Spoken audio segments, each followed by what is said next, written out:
village of St. Mary Mead had not seen such a radiant day in many weeks. The hedgerows shimmered with sunlight, bees hovered lazily over the late roses, and the church bells announced the opening of the annual garden fete with a cheerfulness that only the English countryside could muster. The green behind the vicarage had been transformed into a small wonderland of stalls, homemade jams, second-hand books, raffles for charity. And, presiding over it all, Miss Marple herself, seated primly beneath a white parasol, counting the change from the tea-cake fund with quiet precision. It was a day when nothing dreadful ought to happen. And yet, even before the clock struck 2, Miss Marple noticed something, as she always did, a face she did not know. Not unusual, of course. Visitors were common enough. But this man did not have the air of one here for raffles or sponge cakes. He stood too still, his eyes darting not at the pastries or the games, but at the people. Particularly at Mrs. Clement, the vicar's wife, who appeared quite unaware that she was being observed. He was a tall man in a dark suit, his face sallow beneath the summer light, with the faint sheen of one who had recently been unwell. His expression was grave, not with the gravity of thought, but of memory.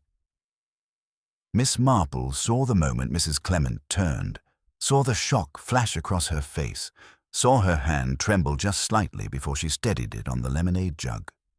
The man inclined his head politely, as though greeting an old acquaintance, but there was no smile. A few minutes later, Miss Marple saw him again, near the rose stall, this time speaking to the village constable.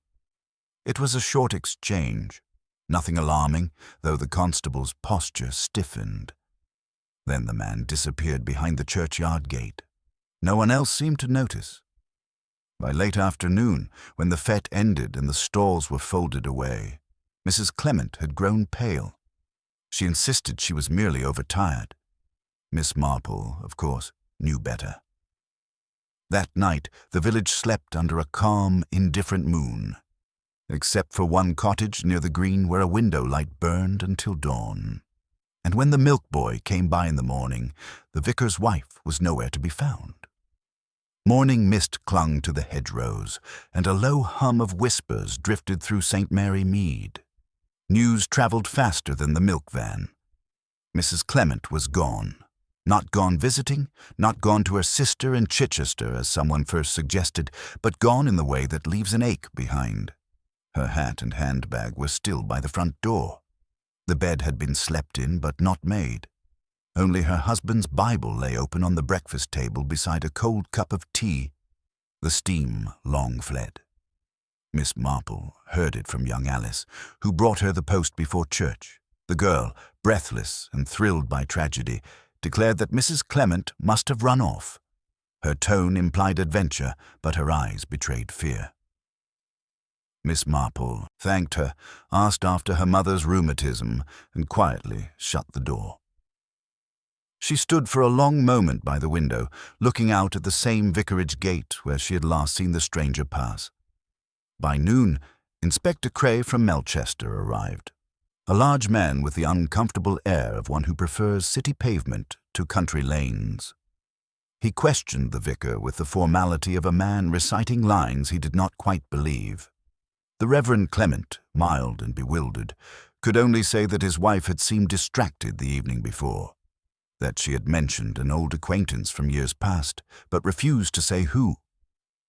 A knock at the door had come after supper.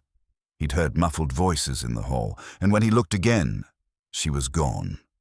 No coat, no note, nothing. Miss Marple, having been invited by Mrs. Price Ridley to join the small group of onlookers hovering beyond the gate, listened in silence. She observed that the constable now guarding the path was the same one the stranger had spoken to at the fete. The man avoided her eyes.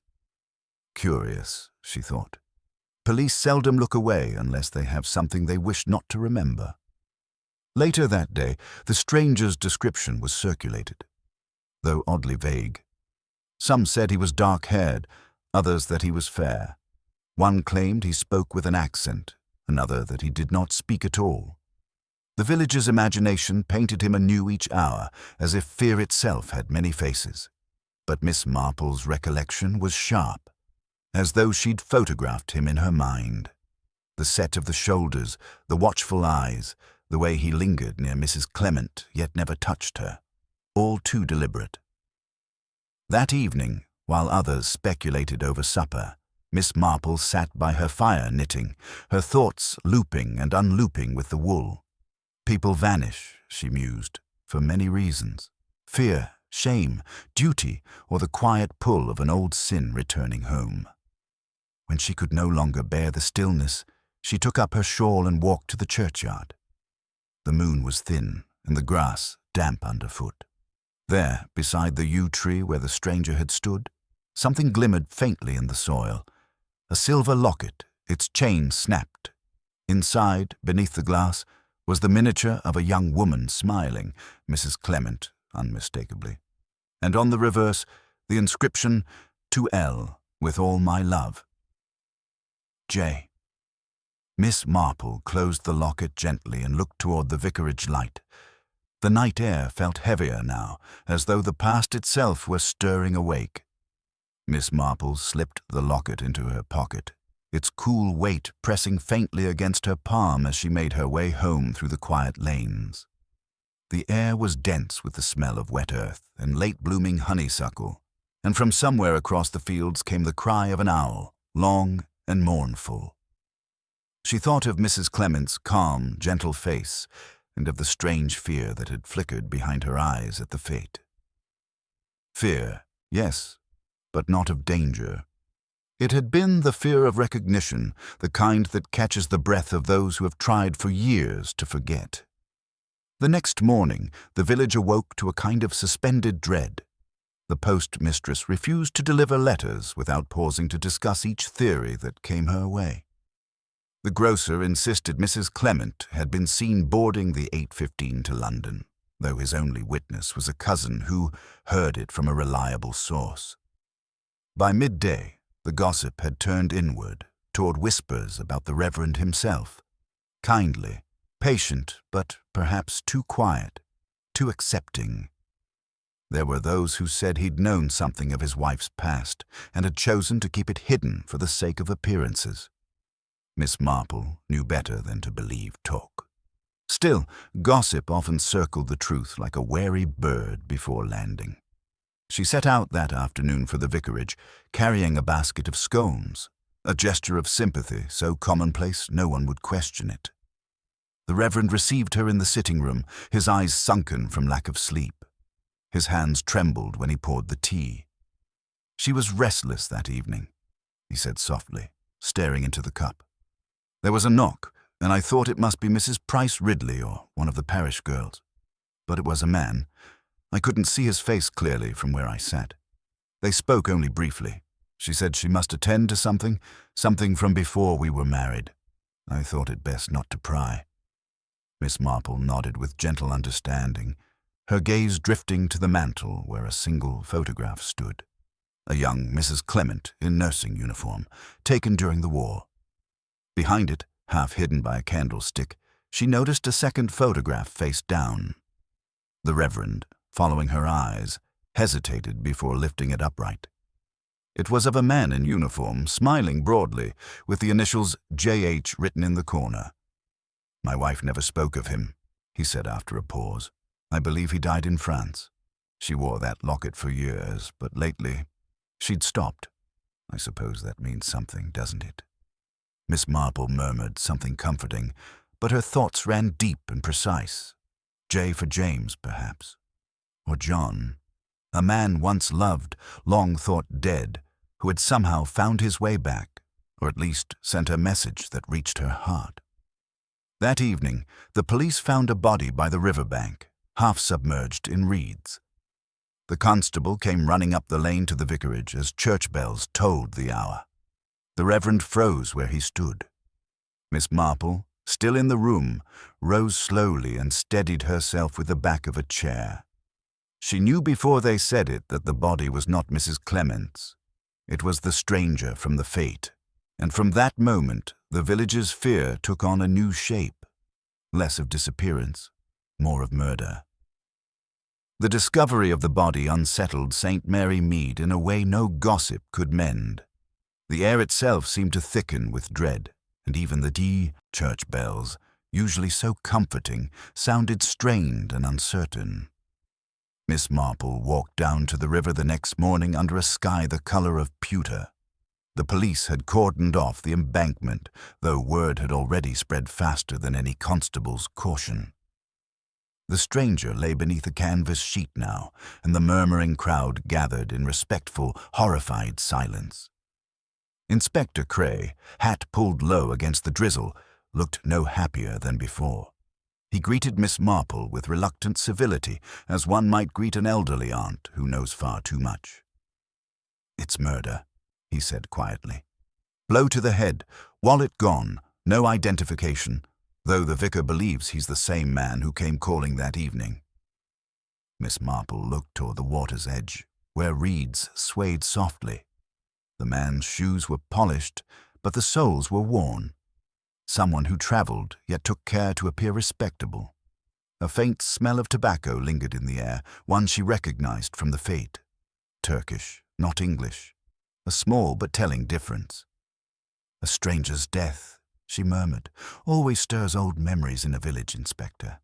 Sometimes, too many of them." He eyed her warily, unused to riddles disguised as kindness. "If you're suggesting this ties to Mrs. Clement's disappearance, you'd best tell me why." But Miss Marple said nothing more. She had seen, tucked in the inspector's notebook, a photograph, the locket she had found. Someone must have shown it to him after she had quietly slipped it into the vicar's post box that morning, with a note unsigned. She preferred to observe, without being observed. By evening, the village was steeped in speculation. Some claimed the man had been a blackmailer, others that he was Mrs. Clement's long-lost brother, returned to settle a family matter. The Reverend remained in seclusion, visited only by the doctor, who left looking grave. From her cottage window, Miss Marple could see the faint lamplight in the vicarage study. It burned until well past midnight, and once she thought she saw a second shadow moving behind the curtain. The next day brought rain, a thin, steady drizzle that flattened the flowers and blurred the outlines of the cottages. Miss Marple received an unexpected visitor, Constable Harris, the young officer who had avoided her eyes before. His boots were muddy, and he looked uneasy standing in her neat little parlour among the chintz and geraniums. "I shouldn't be here, ma'am," he began, voice low. "But there's something you ought to know. That fellow, the dead man, he'd been to Melchester Station twice last week. Asked after a Mrs. Lydia Harrow." Miss Marple's knitting paused. "Lydia Harrow," she repeated softly, tasting the name like an old recipe rediscovered. "That was Mrs. Clement's name before she married the vicar." The constable nodded miserably. "I didn't think much of it till now, but if he was looking for her—" Miss Marple rose, her eyes sharp despite her years. "Then she may not be missing at all, Constable. She may be hiding." And for the first time since the fete, a chill, not of rain but of understanding, crept through her bones. Constable Harris left soon after, his boots squelching through the mud, leaving small dark prints along Miss Marple's path. She stood for a long while at her window after he had gone, the rain trailing down the glass like thin fingers. The revelation had been a quiet one, but in St. Mary Mead, the quietest truths often bore the sharpest edges. Mrs. Clement, Lydia Harrow, had once belonged to another life, and that life had now come to claim its due. The following morning, Miss Marple walked to the vicarage once more, her steps slow but deliberate. The house had taken on an unnatural silence. Even the clock on the wall seemed hesitant to tick too loudly. The Reverend sat at his desk, hands folded tightly, his gaze fixed on a single sheet of paper. It was a letter, creased and damp from handling. He did not seem surprised to see her. "She's alive," he said simply, his voice brittle as if the words had scraped his throat raw. This was found pushed through the vestry door last night. She says she's safe, that I must not look for her, that the past has caught up at last." He passed her the letter, and Miss Marple read it carefully. The handwriting was hurried, uneven. It spoke of guilt, of something long hidden, of a man who would not forgive. There was no mention of where she was, only that she had to set something right before returning, if she could return at all. Miss Marple folded the paper neatly and handed it back. "You mustn't destroy it," she said softly. "Whatever truth lies within, it will show itself in time." She noticed a smudge on the margin, a faint grey streak where the ink had blurred. Rainwater, perhaps, or tears. Yet it carried an unmistakable scent. Carbolic, the kind used in hospitals. That afternoon, she paid a visit to Dr. Haydock under the pretense of asking after her rheumatism. Between polite chatter and cups of tea, she steered the conversation to nursing. The doctor's eyes brightened, remembering old war days. "Lydia Harrow, yes indeed," he said. "Fine nurse. Served under a field surgeon named James Hollis. The two were inseparable, as I recall, but Hollis was reported killed in 1918. Or so we believed." Miss Marple left with her heart quietly turning over the name. J.H., the initials on the photograph. The man in uniform smiling from the picture frame. The man who had come to the fete. She walked back through the rain-slick streets, her umbrella trembling slightly in her grip. If Hollis had not died, then what had he become? And what had he come to claim? That evening, a commotion broke the uneasy stillness of the village. The Reverend, pale and trembling, stumbled into the lane calling for help. Someone had broken into the church. By the time Miss Marple reached the vestry, the door hung open, the rain lashing against the pews. Inside, on the stone floor, lay a set of muddy footprints leading straight to the altar. And there, between the candlesticks, rested Mrs. Clement's wedding ring. It glimmered faintly in the candlelight, as if it had been placed there with care. Not dropped, not lost, placed. And Miss Marple knew then that Lydia Harrow was closer than anyone thought, and that someone else knew it too. The ring on the altar seemed to hum in the silence, catching the light of the trembling candles as though reluctant to let go of its meaning. Miss Marple stood in the doorway, her umbrella dripping quietly onto the flagstones. The Reverend knelt, trembling, but did not touch it. His lips moved soundlessly, a prayer or perhaps a plea. The constable arrived moments later, followed by Inspector Cray, both looking equally disoriented to find something so intimate left amid the sanctity of the church. Miss Marple watched as Cray bent to examine the ring, his gloved fingers careful. "No sign of forced entry," he muttered. "No valuables missing. Whoever did this came for that purpose alone." He looked toward the vicar. "You're certain this is your wife's?" "Yes," the Reverend whispered. "She wore it always, even when she was angry with me, even when she—" He broke off and pressed his hands together as if to hold back what might escape. Miss Marple said nothing. Her gaze lingered on the footprints, the faint shape of a smaller, lighter tread layered over the heavier prints that led in from the rain. The smaller set led back out. 2 people had come, not one. She bent, touching the edge of a mark with her gloved hand. "This one," she said softly, "is a woman's shoe. Not large, but firm in step. Someone unafraid of where she was going." Cray frowned. "Are you saying Mrs. Clement returned here?" "I'm saying someone wanted us to believe she did," Miss Marple replied, her eyes not leaving the floor. "But the ring was polished before it was placed. Whoever left it had time. And sentiment." Outside, the rain had stopped, but the village seemed caught between breaths. The Reverend insisted on remaining in the church, refusing to leave the altar. Miss Marple walked home slowly, her mind stitching fragments together. The initials J.H., the letter's tone of remorse, the locket lost by the yew tree, and now the ring, each object placed, almost ceremonially, as if following an unseen ritual. She lit her fire and sat in her usual chair, the quiet ticking of the mantel clock filling the room.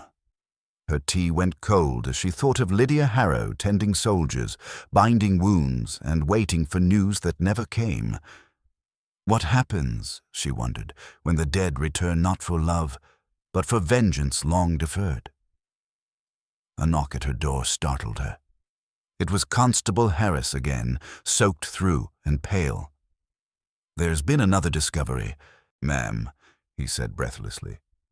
"By the old railway cutting, someone found a burned satchel. It's got papers inside, army ones. Name on them's James Hollis." Miss Marple rose at once, her voice barely above a whisper. "Then the dead man by the river wasn't just a stranger, was he?" she said. "He was a ghost from the war, and Lydia Harrow's past has finally caught her." And as she took her shawl and followed the constable into the wet night, she knew that the mystery was no longer about disappearance or guilt. It was about return, of memories, of men, and of debts that never truly die. The cutting lay just beyond the far meadow, where the grass gave way to gravel, and the ghosts of old iron tracks. The night was cold and wet, the wind whispering through the brambles as though unwilling to disturb what it had found. Miss Marple followed Constable Harris down the narrow path, her lantern casting a trembling circle of gold that swayed over the ground. The smell of burnt fabric lingered, mingling with damp earth and the faint tang of oil. The satchel lay half buried near the embankment, its leather blackened and warped by fire. Inspector Cray stood over it, his expression grim. "Found it not an hour ago," he said. "A local boy saw smoke earlier, but thought it was someone burning rubbish. Inside were the papers. Military identification, hospital records, a letter or two, all in the name of James Hollis. Nothing that explains how he ended up dead in our river."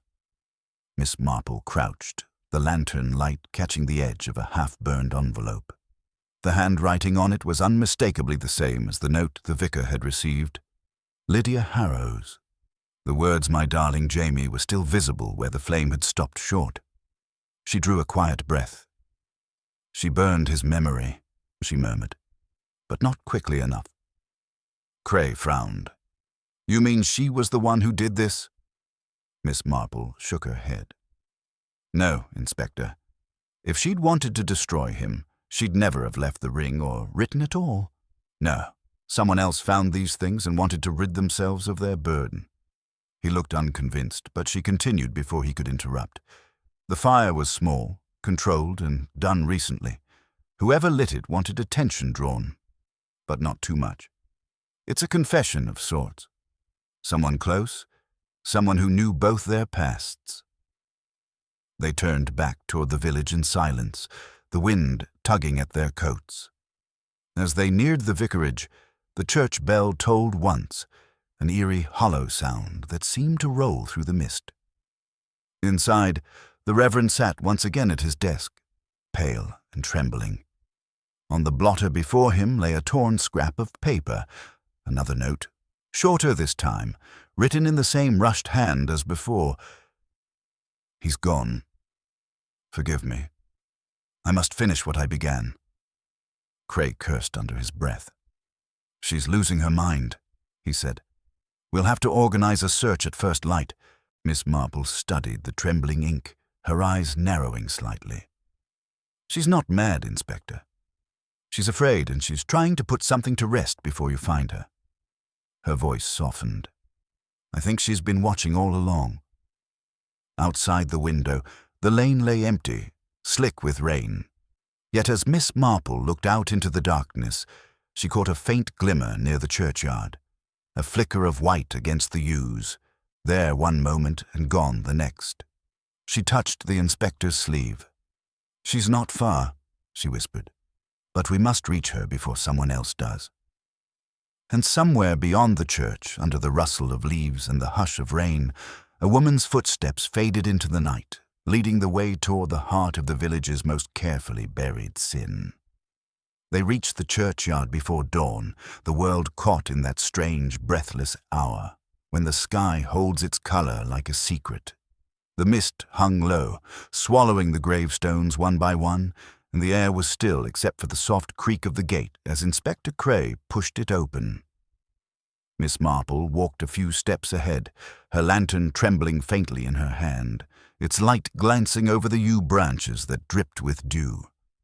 She could sense it, the quiet urgency of someone who had come here for a purpose, not out of panic, but resolve. The grass was bent in a single direction, leading past the older graves toward the small stone chapel behind the church. There, the door stood ajar. Cray motioned for the constable to stay back, but Miss Marple went forward without hesitation. Inside, the air was thick with the scent of candle wax and something metallic, something too sharp to belong in a place of peace. A lantern flickered near the altar, and beside it, on the worn kneeler, lay Lydia Harrow. Her face was drawn, her hands clasped tightly around a folded letter. There was blood on her sleeve, not much, but enough to make Cray curse softly as he knelt beside her. She opened her eyes when she heard their steps and gave a faint, almost apologetic smile. "It's all over now," she whispered. "I wanted to tell him, to explain, but he wouldn't listen." Her voice trembled, though her eyes were strangely calm. "He said he forgave me once, but it wasn't true. He came to take it all back." Miss Marple moved closer, kneeling gently beside her. "You mean James Hollis?" she asked, her tone soft, steady. Lydia nodded weakly. "He was never meant to live. They told me he died in France. I married the vicar because he was kind, because I thought the past was buried, but when I saw him at the fete, he looked at me as if he'd come from the grave itself. He said I'd left him to die, that I'd chosen safety over love. He wanted me to come with him, to run away again. But I couldn't. I couldn't leave this life too." Her voice faltered, and tears mingled with the candlelight.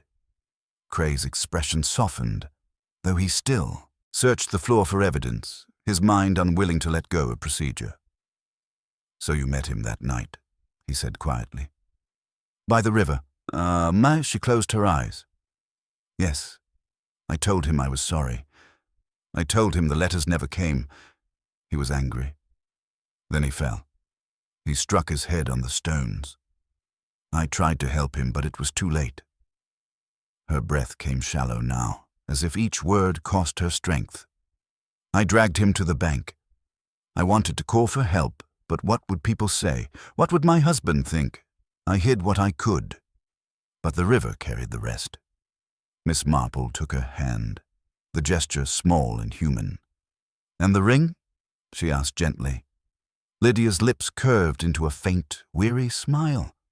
"A confession.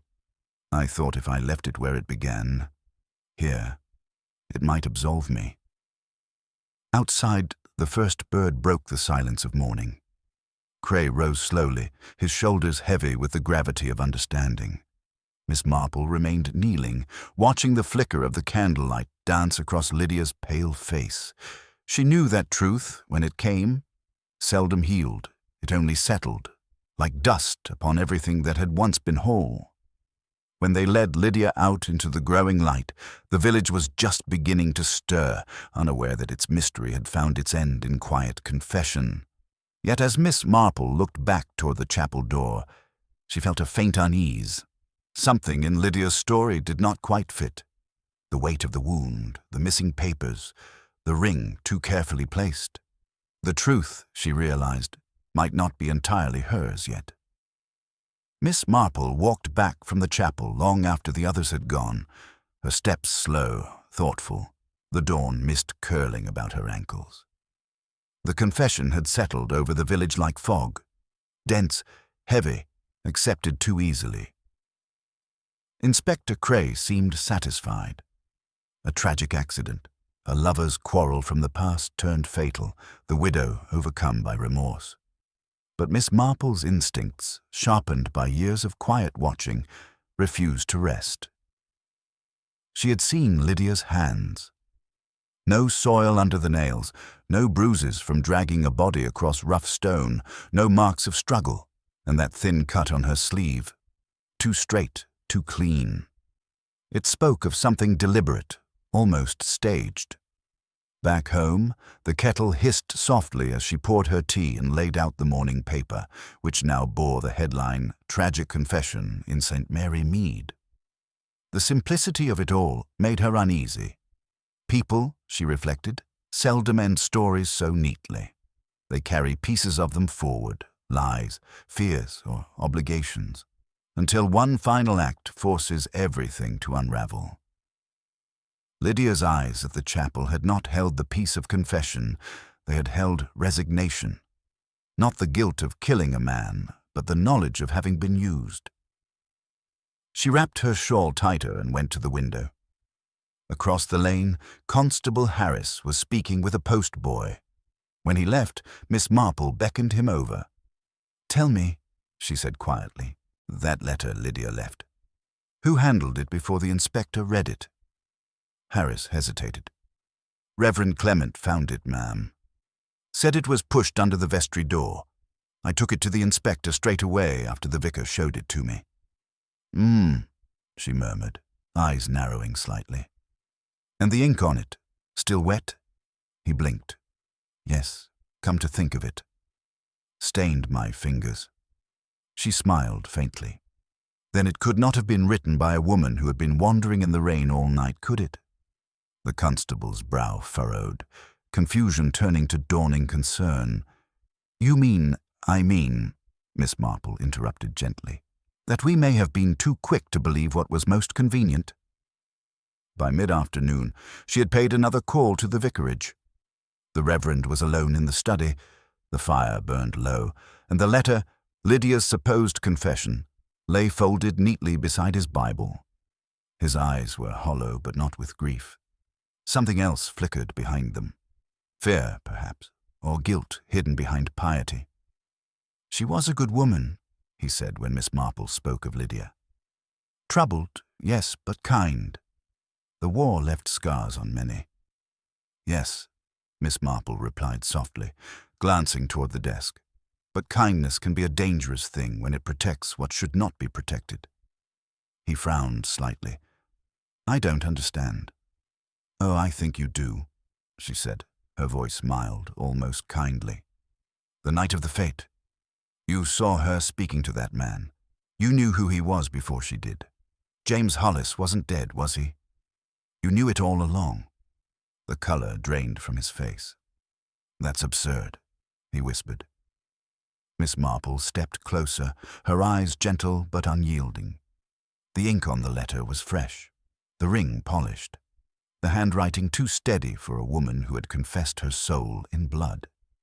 "You wrote that letter after she was taken away, to preserve her name, and your own." She paused, her tone lowering like a closing door. "But you made one small mistake, Reverend. You signed it with her sorrow, not her truth."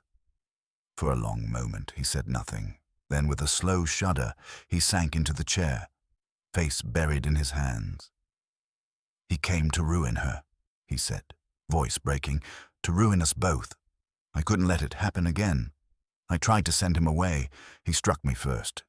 I only meant to stop him." Miss Marple closed her eyes briefly, as though saying a silent prayer. "And she took the blame to protect you." He looked up, tears streaking his face. "She loved me still, even then." "Yes," Miss Marple said softly, turning toward the door. "But love, Reverend, can be the cruelest alibi of all." Outside, the evening bells began to toll. The mist was lifting now, revealing the quiet roofs of St. Mary Mead bathed in pale gold. Miss Marple walked home slowly, her heart heavy yet calm. The truth, she knew, never shouted. It simply waited, patient as she was, for those willing to listen. The confession hung in the air between them like smoke that would not clear. Miss Marple left the vicarage quietly, her steps steady though her mind was restless. Outside, dusk had settled over the village, the kind of lingering half-light that made every shadow seem alive with thought. The lanes were slick again with mist, and the faint scent of lilac drifted through the air, too delicate for what the night held. She did not turn toward home, but instead walked to the church, her instinct tugging her back toward the place where the story had begun. The door creaked as she entered. The candles had been extinguished, but a faint trace of wax still scented the air. She stood before the altar where the ring had gleamed, where confession and deceit had shared the same space, and listened to the silence. It was then she noticed something that made her pause. The smallest flicker of light behind the organ screen.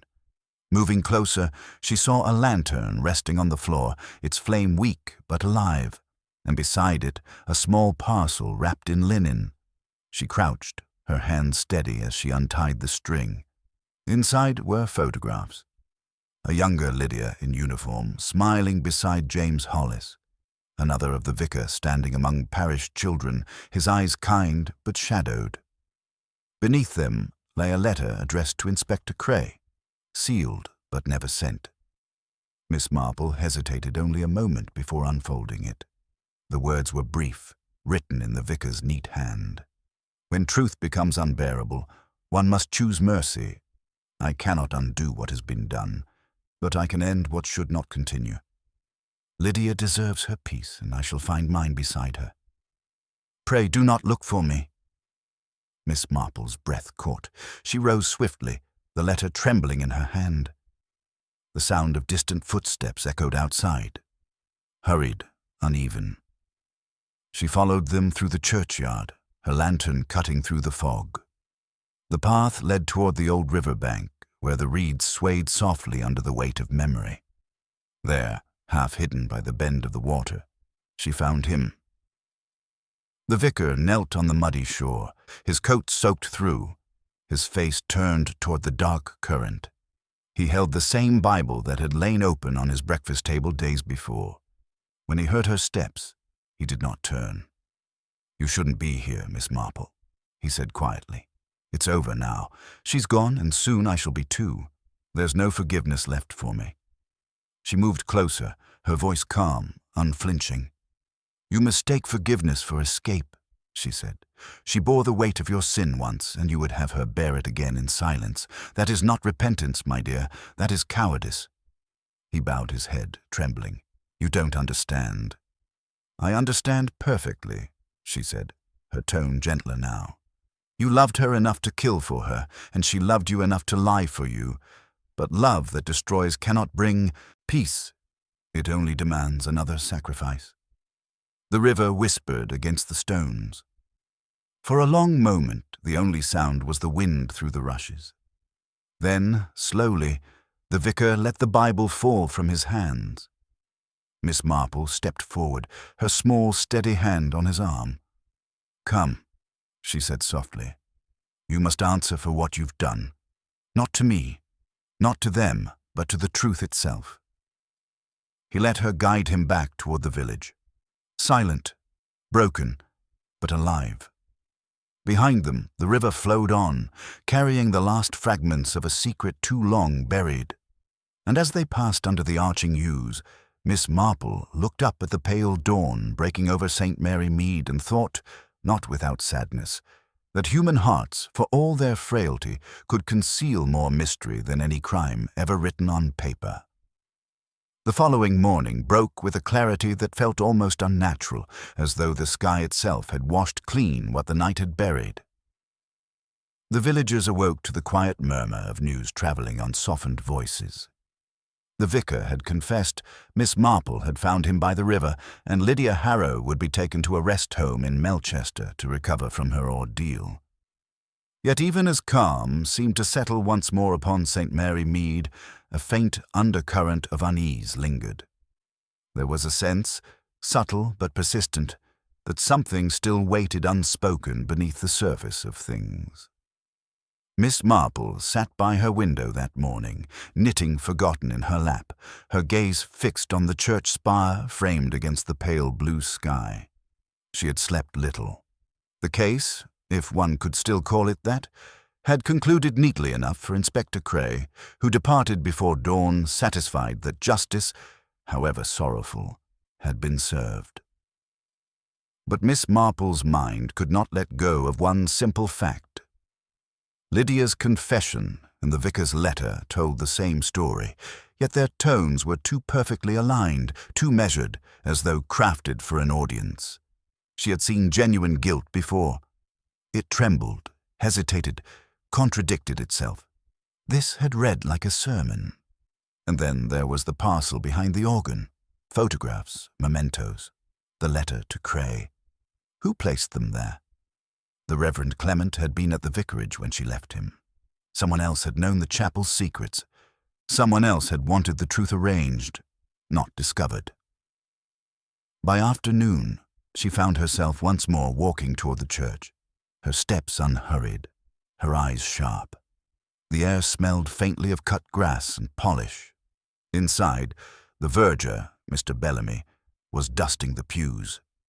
He was a tidy, soft-spoken man, loyal to a fault, who had served the church since before the war. When he saw her, he paused, his hands tightening slightly around the rag. "You must be relieved, Miss Marple," he said after a moment. "Such dreadful business, but at least it's finished." She smiled mildly. "Oh, indeed. It's always a comfort when things are said to be finished, though they rarely are. You've been busy, I see. Everything looks quite spotless."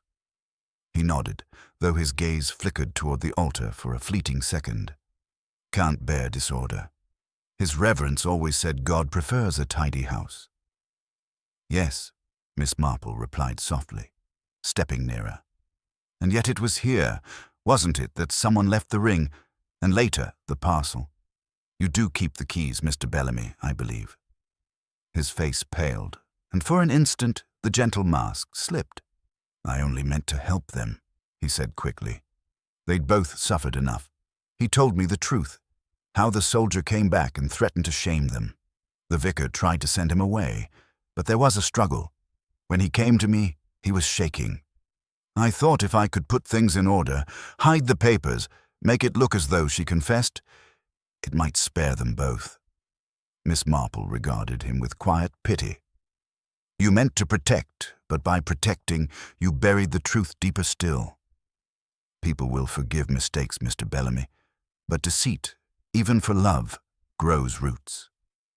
He lowered his eyes, his voice breaking. "I didn't want to lose him. He was a good man, truly. The village would never have understood." Miss Marple laid a hand on his arm, her tone almost tender. "Understanding rarely comes before judgment. But now the time for concealment has passed. Let the truth stand as it must." That evening, when the constable came for Bellamy, the village grew quiet once more. From her cottage, Miss Marple watched the lamplight fade along the lane. The church bell tolled softly in the distance, not in mourning, not in warning, but in weary acknowledgment. And as the sound drifted through the twilight, she returned to her knitting, her needles moving gently, precisely, like thoughts weaving order through chaos. In St. Mary Mead, the calm had returned, but Miss Marple knew calm was never peace. It was only the brief stillness that follows truth, before life resumes its quiet, intricate deceit. The following days passed quietly, though St. Mary Mead was never entirely still after such storms. The gossip, though subdued, threaded through the lanes like smoke. Mrs. Price Ridley declared that she had always suspected something improper in that vicarage, while Mr. Hawtrey from the grocer's claimed he'd once seen the verger and Lydia exchanging secret glances during evensong. Such stories comforted the village. They restored the illusion that everything extraordinary could be explained by ordinary weakness. But Miss Marple, sitting by her garden window with the roses drooping gently against the glass, knew better. Human affairs rarely ended as cleanly as words allowed. She had spoken with Inspector Cray once more before he departed. He had thanked her politely for her invaluable intuition and promised to handle the rest discreetly. Yet she had noticed how his eyes avoided hers when he said it. Discretion in the hands of authority was often a polite word for silence. The church would be repaired, the papers sealed, and St. Mary Mead would continue as if nothing had ever happened. But truth, she thought, does not die in quiet villages. It lingers like the scent of something burnt. Late one afternoon, while pruning the rose bushes, Miss Marple saw Lydia's niece, a young woman named Clara, walking up the lane. She had come from Melchester with a letter of gratitude from Lydia, who was said to be improving under care. Clara, nervous and pale, lingered awkwardly on the garden path. "Aunt Lydia asked me to give you this," she said, pressing the envelope into Miss Marple's hand. "She says you'll understand." Miss Marple waited until the girl had gone before opening it. Inside, in Lydia's trembling handwriting, were a few sparse lines. "He did not mean to kill. He meant only to protect. Tell them that kindness was the last thing left between us, and that it was enough." The words carried neither accusation nor plea, but a sort of final mercy. Miss Marple folded the letter carefully and placed it in her drawer beneath her sewing scissors. Some truths were best left to rest beside gentler things. That evening, as the sun dipped behind the hedgerows, she took her walk through the village. The cottages glowed softly in the lamplight, smoke curling from the chimneys, the air fragrant with the smell of damp earth and freshly baked bread. Life had already begun to reassert itself. Children laughed by the green, a dog barked at the baker's door, and the church bell rang once more for prayers. Miss Marple paused by the churchyard's gate, her eyes settling on the stones glistening with dew. Beneath them lay not only James Hollis, but every unspoken word the living had chosen to forget. She thought of the vicar's weary eyes, Lydia's trembling confession, Bellamy's loyalty turned to ruin. In their own way, each had loved, each had sinned, and each had hidden behind gentleness until gentleness became its own deceit. She turned back toward her cottage, the evening breeze stirring the lace at her collar. It struck her then, as it often did, how frail the line was between virtue and vanity, between protection and pride. And though the village would remember the scandal only as a whisper of that unfortunate business at the vicarage, Miss Marple carried the knowledge differently. For she understood what others could not, that the tragedy of St. Mary Mead had never been murder at all. It had been love, misguided, desperate and enduring, trying in vain to survive the weight of its own silence. As she reached her gate, she smiled faintly at the quiet world around her. Peace had returned, yes, but only as it always did in villages such as hers, borrowed, temporary, and infinitely delicate. She closed the latch behind her, the sound small and final, and went inside to pour her tea before the kettle grew cold. Autumn crept gently into St. Mary Mead, softening its edges with fog and the faint scent of wood smoke. The scandal that had once filled every teacup had now faded to a memory, retold only in half-sentences and lowered voices. Yet for Miss Marple, peace was never merely the absence of noise, it was the delicate hush that followed understanding, and she had not quite reached that point yet. A week after Lydia's letter, a small brown parcel arrived at Miss Marple's door with no return address. Inside was a slim book bound in worn leather, its pages faintly yellowed, the initials J.H. pressed into the cover. Between the leaves were folded letters, dozens of them, dated from 1917 to 1919. Each was addressed to Lydia Harrow from James Hollis. They spoke of longing, survival, and an unbroken promise to return. But one, near the end, was different. It was shorter, written in another hand. "He will not forgive. He says he will make it right, even if it means blood. If I cannot stop him, then may God forgive us both." The signature was smudged, but Miss Marple thought she could make out a faint B at the beginning. Bellamy. She sat back, the fire crackling softly beside her. So the verger had known Hollis long before the vicar's confession, perhaps even served with him. That would explain the strange protectiveness, the misplaced loyalty that had driven him to falsify evidence. She thought of his quiet hands polishing the altar, his nervous glances whenever the war was mentioned. Bellamy had not acted out of mere affection for his vicar. He had been keeping a vow, one made long before the village ever whispered about murder.